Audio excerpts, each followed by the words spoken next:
fools.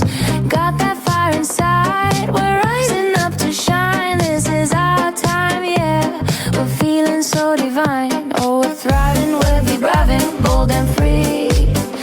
Women owning midlife, just you wait and see. Dance through the changes with a heart so strong. This is our anthem, come and sing along. Welcome back to Not Your Mother's Midlife. Today we're talking about the three letters that seem to be everywhere right now. GLP-1. Well, it's three letters and a number, I guess. Anyway, it's Ozempic, Wegovy, Mounjaro, Zepbound. Whether you're on them, you're curious about them, or you're secretly judging them, these medications have completely changed the conversation about weight loss, especially for women in midlife. This episode is not medical advice. It's just an honest conversation about what these drugs do, why they're so powerful, and how they fit into the bigger picture of health, especially in midlife. First off, I'll talk about my experience with them, my personal experience. It was about 2 years ago. I was about 40 pounds or 20 kilos overweight, and I really wanted to get down to my favorite weight. I like to put my favorite weight when I felt my best. Some people, they're fighting weight, but I really wanted to get back to that before I went through menopause, because it can get harder and harder to get back to that. And it's a healthy weight. That's the whole thing. It's just like a healthy weight for my heart, my joints, everything. I was doing really well, and I got about halfway to my goal, and then everything just stalled, just stopped. No matter what I tried, I could not budge those extra pounds. I was so frustrated. And I'd been listening to my favorite podcasters, and I kept hearing about GLP-1 medications. So I started digging in deeper and learning more about them, what they're all about. And I brought it up with my doctor. And together we decided that a low dose of Ozempic, which is one of them, might help me lose the remaining weight. Ozempic was like one of the first ones. And so after we did my blood work and the results came back just to check that everything was okay, and he had me stand on what looked like a set of scales. And I held onto this bar, and this machine measured my body fat, muscle mass, weight, and in my opinion, a really important way to start if you're going to go on one of these GLP-1s. It's kind of a really good baseline that lets you track not just your weight loss, but whether you are losing muscle instead of fat. It also tells you with your body composition, how much protein you should be eating, how much fiber you should be eating, etc. So it's very helpful. And it comes in an app, so he measures it, and I have the app so I can check in on it. Anyway, so my doctor showed me how to inject the low dose into either my stomach or my thigh. The medication I was using, it came from a compounding pharmacy. Instead of just the pharmaceutical company that you get the multi-dose pre-measured pen, the compounding pharmacy added vitamin B12 to the mixture, which is really helpful. And being able to do it this way, it makes sense. If you want to do low-dose GLP-1s, you can draw up exactly the amount that you want to inject instead of being stuck with the fixed-dose pen. I won't lie. After the very first shot I got, I was so nauseous. I threw up that night. I threw up quite a few times that night, and I really regretted trying it.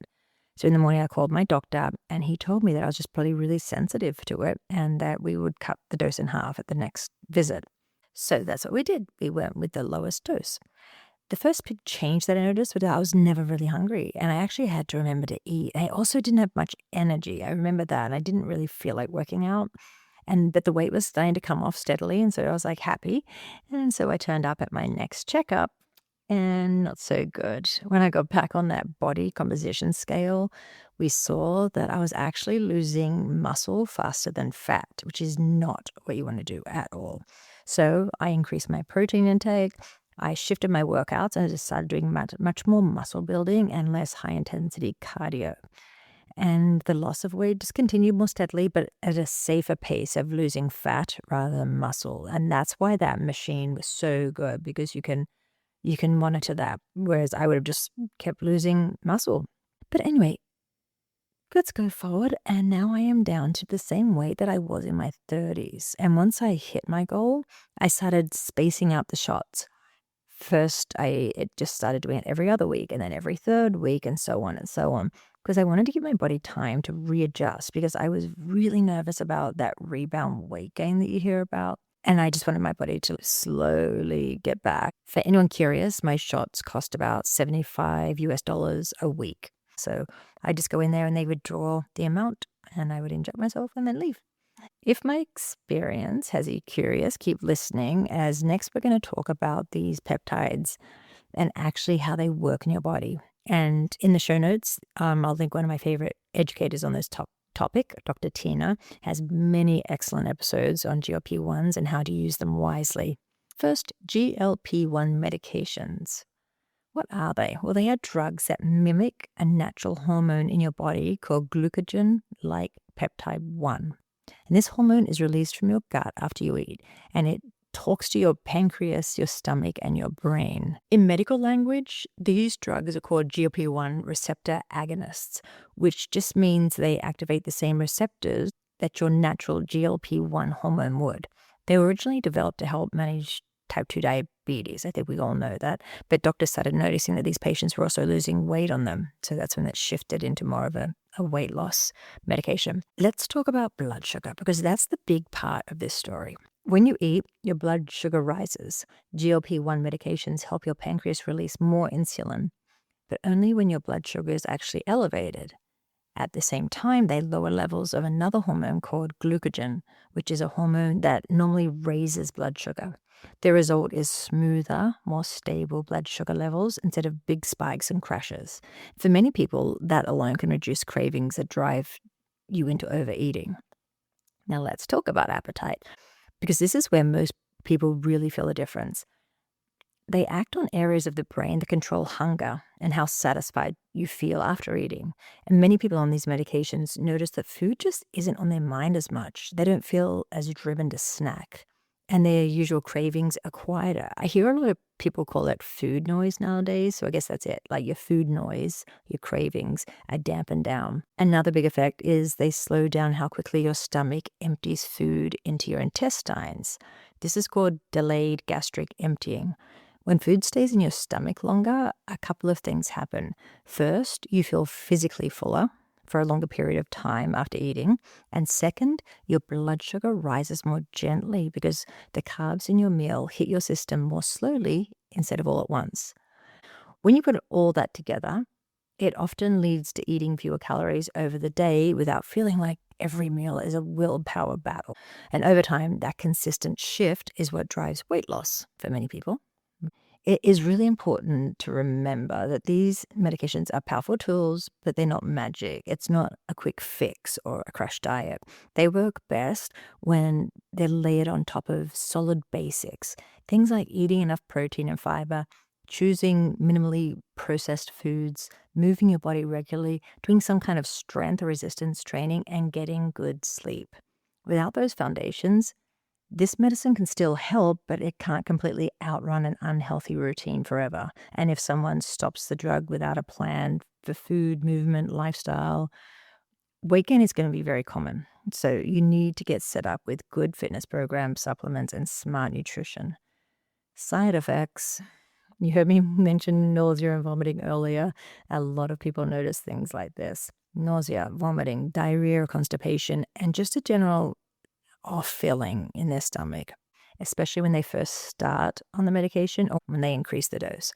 These side effects are often dose related and tend to settle down as your body gets used to the medicine, which is why providers usually start low and go up slowly, like every few weeks or every month. But some doctors are also finding that if someone is doing really well on a lower dose, there's often no need to push to the maximum dose just for the sake of it. Just keep them at the low dose and you'll have less side effects and it's still working. So that's the very basics for weight loss. But GLP-1s do a lot more than just help with blood sugar and weight.